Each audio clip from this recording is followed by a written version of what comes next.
In 1914, Carnarvon had began digging under what he believed to be King Tutankhamun's burial site. After a few years of excavation, being dissatisfied, he gave the job to Howard Carter, who resumed the excavation. For several years, Carter was displeased that he could not find the main treasure that he was looking for, the tomb of King Tutankhamun. He and his team were running low on resources and money, but he asked for one more year in hopes to find the tomb.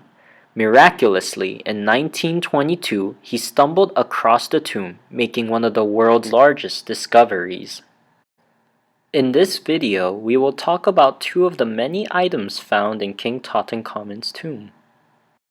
Our first piece of art is the scarab bracelet of Tutankhamun. So in the center of the bracelet is a scarab beetle. Why did they choose a scarab beetle? Well, the scarab actually represents the sun god. The Egyptians believed that the scarab was very well representative of the sun god because when the beetle rolls the ball of feces, it was symbolic to the power of how the sun god would roll the sun across the sky each day. Another parallel they found was that Egyptians falsely discovered that the beetle would reproduce without the need of a female. And this correlated very well with the sun god because, according to legend, the sun god Khafre created himself. Even in the Egyptian language, the words scarab and existence are both the same, Khafre, which was very similar to the sun god Khafre. And in hieroglyphics, the symbol of the beetle is identical for all three words. Wow, that's so fascinating. Could you tell me more about the techniques used to make this piece? Maybe including the different types of materials used and the different techniques? Also, what was it used for? Well, the bracelet itself is made with gold, lapis lazuli, turquoise, quartz, and carnelian. With the scarab as the centerpiece created with lapis lazuli, it is held in place using a technique called cloisonne, where the gold is soldered on the edges of the scarab. Around the band, there are interchanging use of turquoise, quartz, and carnelian. Also on the band are two plant-like structures with fruits supported by poppy buds. The bracelet is enclosed by hinges that interlock and are held by gold pins.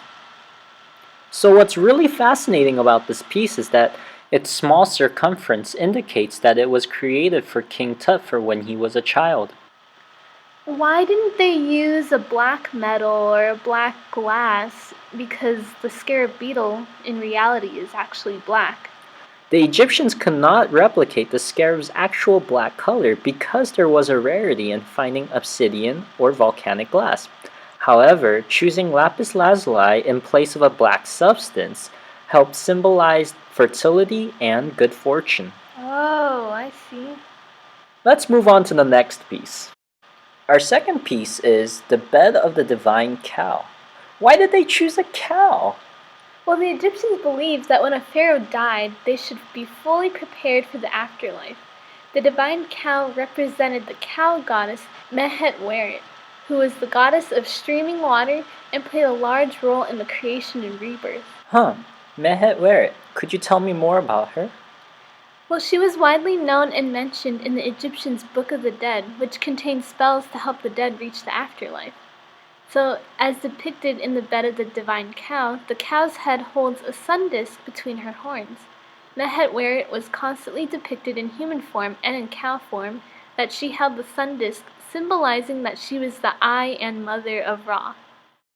According to legend, Mehet-Weret assisted her son Ra, the sun god, to the afterlife on her back. Because of this legend, it would make sense as to why the deceased pharaoh would need this bed, to emulate and hopefully mimic Ra's descent to heaven on the back of Mehet-Weret. I see. What was this made out of?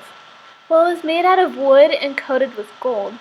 Also, for easy transportation into the tomb, the bed is noted to have many detachable parts so that it could be easily assembled inside the tomb.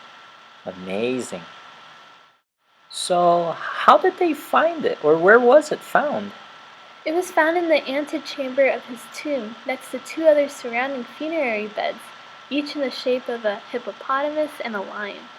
The beds were never used during Tut's lifetime. The hippopotamus and lion's bed's function is still unknown, however the function of the divine cow was clearly instructed in a golden shrine that protected King Tut's mummy. Well, looks like that's all the time we have today. Thank you.